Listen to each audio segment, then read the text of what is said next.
Assalamualaikum warahmatullahi wabarakatuh. Waalaikumsalam warahmatullahi Selamat wabarakatuh. pagi. Baik, kami dari mata kuliah Proyek Kepemimpinan akan mempresentasikan mengenai rencana implementasi proyek kepemimpinan. Baik, kami beranggotakan saya sendiri, Aura Amalia Anissa, kemudian ada Ika Rahmayanti, Rahmi Pujianti, Muhammad Ali Arif, dan Amanda Dwi Lestari. Baik, slide selanjutnya. Next. Baik, untuk kali ini yang pertama yang memaparkan dari presentasi ini adalah saya sendiri mengenai identitas project.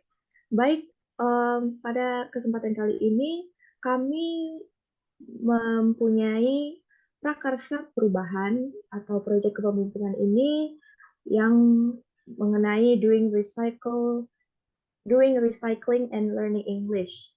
Jadi, fokus dari proyek kami adalah melakukan daur ulang sampah, terutama sampah plastik, karena mempertimbangkan di tempat tinggal kita ini sangat-sangat kurang perhatian terhadap penggunaan plastik yang kurang bijak dalam menggunakannya, sehingga penumpukan sampah yang ada di sekitar kita itu sangat mengganggu dan mencemari lingkungan di mana kita tinggal, sehingga kami menginisiasi untuk melakukan proyek yang berfokus pada pemberdayaan anak-anak untuk menumbuhkan kesadaran mereka terhadap kesadaran mereka dalam mengolah sampah yang sudah mereka keluarkan.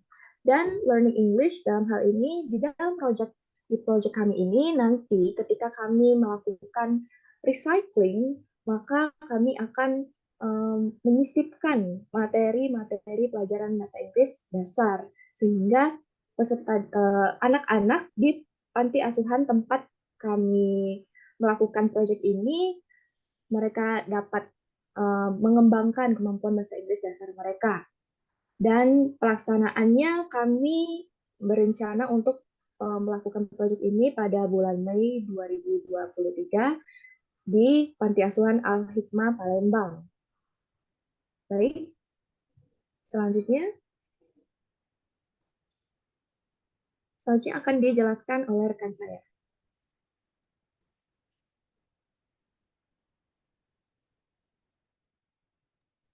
Kepada Saudari Ika, mohon unmute mic-nya. Sorry ya. Oke, thank you. Oke, berikutnya work breakdown structure. Jadi yang pertama yaitu menentukan timeline kegiatan project. Jadi di sini kami hal yang pertama kali yang akan kami lakukan yaitu menentukan timeline kegiatan dan kemudian setelah itu yang kedua meminta surat izin kepada pihak kampus dan panti asuhan. Jadi setelah kami mendapatkan izin dari pihak kampus dan panti asuhan, selanjutnya kami akan mengajukan proposal untuk kegiatan ini. Boleh di slide selanjutnya? Oke. Berikutnya setelah kami mendapatkan izin dan mengajukan proposal, kemudian kami mempersiapkan sumber daya lainnya, seperti ruangan pelatihan. Nanti kami akan menentukan di mana tempat untuk melakukan kegiatan dan kemudian peralatan, ruang penyimpanan sampah, papan tulis, dan bahan-bahannya. Selanjutnya, yang kelima yaitu mensosialisasikan pembuatan kegunaan prakarya. Jadi di sini kami akan mensosialisasikan terlebih dahulu sebelum melakukan kegiatan. Jadi kami akan mensosialisasikan bagaimana pemanfaatan barang bekas menjadi sebuah hasil atau karya yang bisa bermanfaat dan bernilai guna.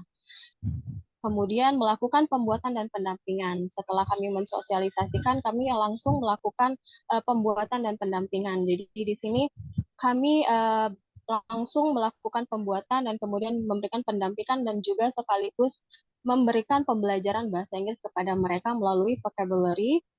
Setelah itu, yang ketujuh kami melakukan evaluasi dan perumusan kegiatan. Jadi di sini setelah semua kegiatan kami laksanakan, kami melakukan evaluasi apakah semua yang dilakukan itu berjalan sesuai dengan rencana atau tidak. Dan terakhir, melakukan strategi pemasaran hasil prakarya. Jadi setelah hasil prakarya itu telah terbentuk atau telah jadi, kami akan menentukan strategi pemasaran. Nah, di sini kami memilih strategi pemasaran melalui media sosial. Mungkin itu saja yang bisa saya sampaikan. Sekian dan terima kasih.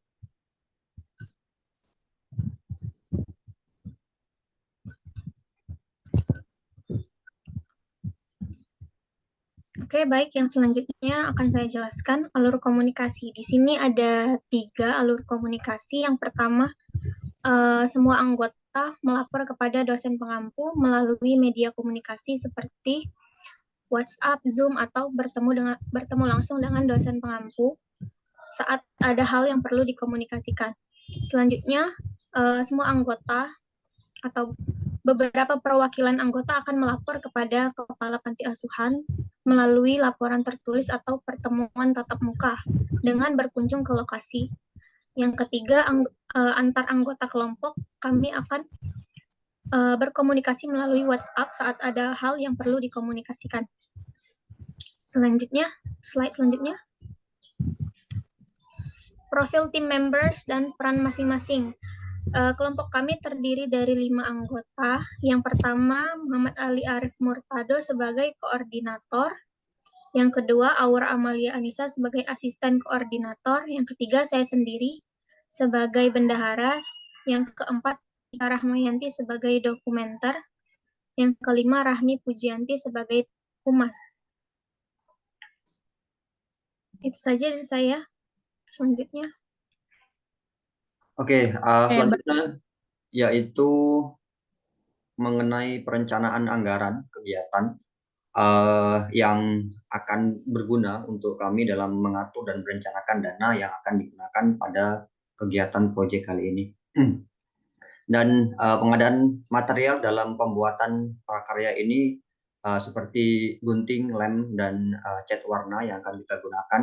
Kemudian estimasi anggaran yang dibutuhkan untuk pengadaan material ini sebanyak Rp100.000 dan rencana dan waktu pelaksanaan yang akan dilakukan pada proyek ini akan diadakan pada bulan Mei 2023. Kemudian penanggung jawab laporan keuangan yaitu Saudari Amanda Dwi Lestari sebagai bendahara pada proyek ini. Dan yang terakhir mengenai keterangan kesesuaian anggaran, apakah anggaran telah sesuai atau tidak dengan apa yang telah kami rencanakan sebelumnya. Kemudian kontrak pelaksana tugas di sini mengenai kontrak yang akan kami ajukan kepada pihak panti asuhan Al-Hikmah. Yang pertama terkait nama proyek kami yaitu Doing Recycling and Learning English. Kemudian kontrak ini akan dibuat untuk pimpinan panti asuhan Al-Hikmah dan peran kami pada kegiatan ini sebagai penggerak kegiatan Doing Recycling and Learning English. Kemudian panti asuhan ini sendiri terletak di Kota Palembang dan tugas kami dalam hal ini yaitu menyusun rencana kegiatan, mengkoordinasikan kegiatan dan menjadi fasilitator kegiatan. Kemudian ukuran prestasi atau keberhasilan pada proyek ini adalah menghasilkan produk daur ulang sampah yang bernilai ekonomis dan meningkatkan kemampuan bahasa Inggris dasar anak-anak. Demikian.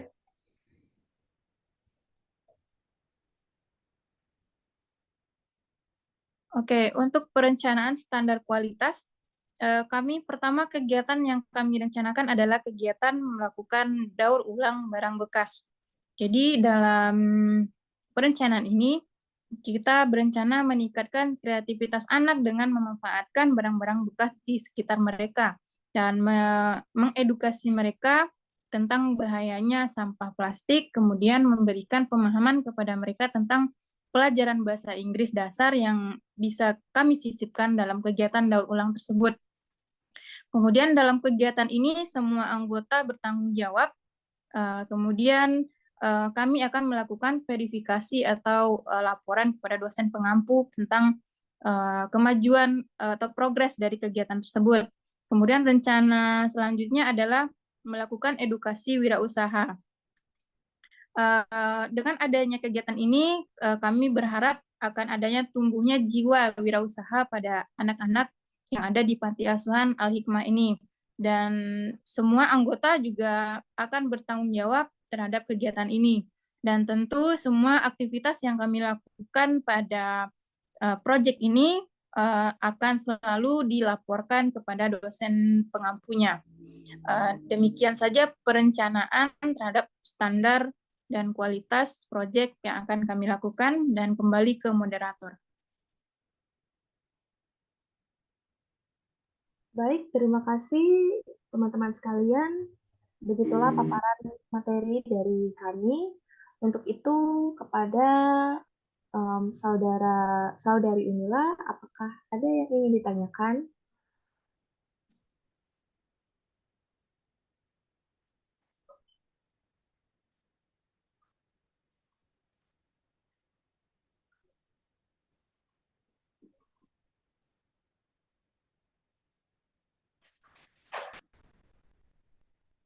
Kepada saudari Unila?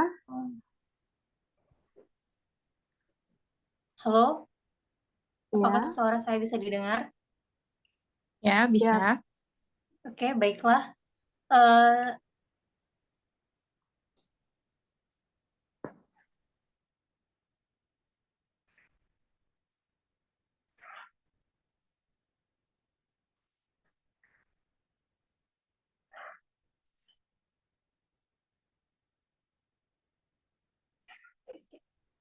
maaf sebelumnya karena ada masalah sinyal. Oke, sebelumnya eh, menurut saya perencanaan di kelompok ini cukup matang dan menarik karena di sini ada dua perencana project ya. Ada yang pertama itu ada doing recycling, sama satunya tadi learning English. Berarti kan hambatan atau tantangan terhadap pengimplementasian rencana project ini kan pasti lebih banyak kan daripada yang cuma satu project saja. Nah, menurut kalian sendiri, apa saja tantangan atau hambatan yang kalian akan hadapi ke depannya jika melaksanakan dua proyek ini secara bersamaan? Terima kasih. Baik, terima kasih saudari Unila atas pertanyaannya. Baik, kepada saudara atau teman-teman sekalian, ada yang ingin menjawab pertanyaan dari saudari Unila? Oke, terima kasih Saudari Unila atas waktunya untuk hadir di presentasi kami, dan kami akan menjawab pertanyaan dari Saudari Unila. Untuk tantangannya tersendiri, sebagai guru, tentunya di sini kami juga menemukan tantangan yang sama seperti kita mengajar di sekolah, dan tetapi berbentuk karena di sini kami akan membimbing anak-anak panti asuhan untuk menghasilkan prakarya. Kami takutnya nanti ketika pelaksanaannya, kami menemukan anak yang berbeda-beda minatnya. Ada yang mungkin tidak suka mengerjakan prakarya tersebut, dan mungkin ada yang suka, jadi seperti itu. Jadi tantangan bagi kami adalah bagaimana pelaksanaan itu bisa terlaksana secara seperti yang diharapkan, anak-anak itu tidak bosan, dan prakarya itu bisa berhasil dibuat seperti itu. Begitu menurut saya, dan kepada teman-teman yang lain boleh menambahkan. Baik, saya ingin menambahkan sedikit. Mungkin tantangan atau hambatan yang akan kami hadapi adalah waktu pelaksanaannya, karena pelaksanaan proyek kepemimpinan ini dilaksanakan pada semester 2, dan kita seperti yang kita tahu bahwa di semester 2 nanti akan lebih padat lagi jadwal kuliah atau jadwal kita di sekolah, sehingga menurut saya menentukan waktu untuk pelaksanaan proyek ini itu menjadi hambatan. Kemudian hambatan lainnya seperti yang sudah dikatakan Saudara Rahmi tadi, bahwa perbedaan minat anak-anak di panti itu akan menjadi hambatan, dan bagaimana bagaimana kita sebagai pelaksana proyek harus mampu untuk mengakomodasi dan memfasilitasi minat mereka, sehingga perencanaan ke proyek pemimpinan ini dapat berjalan dengan lancar dan tentunya dikomunikasikan dengan pihak panti, sehingga tidak terjadi miskomunikasi antar pelaksana sebagai panitia dari pelaksanaan kegiatan ini dan juga dari pihak panti itu sendiri. Baik, itulah tambahan dari saya. Mungkin ada teman-teman yang lain ingin menambahkan? Kayaknya cukup ya, sudah diwakilkan sama Raffi sama Aura. Saya sependapat sama mereka, sepemikiran juga. Baik, jika tidak ada lagi tambahan, apakah saudari Unila sudah menangkap apa yang sudah kami sampaikan terkait dengan pertanyaan Anda? Iya, terima kasih atas jawabannya. Baik, terima kasih Saudari Unila sudah menyempatkan waktunya untuk hadir di dalam pemaparan proyek kepemimpinan kami ini, dan terima kasih kepada teman-teman semua yang sudah ikut, sudah meluangkan waktunya juga untuk memaparkan materi kita ini, dan semoga harapan saya ke depannya kita dapat menjalankan proyek ini dengan baik dan lancar. Baik, itu saja dari kami, pemaparan proyek kami. Saya sebagai moderator pamit undur diri. Saya akhiri. Wassalamualaikum warahmatullahi wabarakatuh. Waalaikumsalam warahmatullahi wabarakatuh.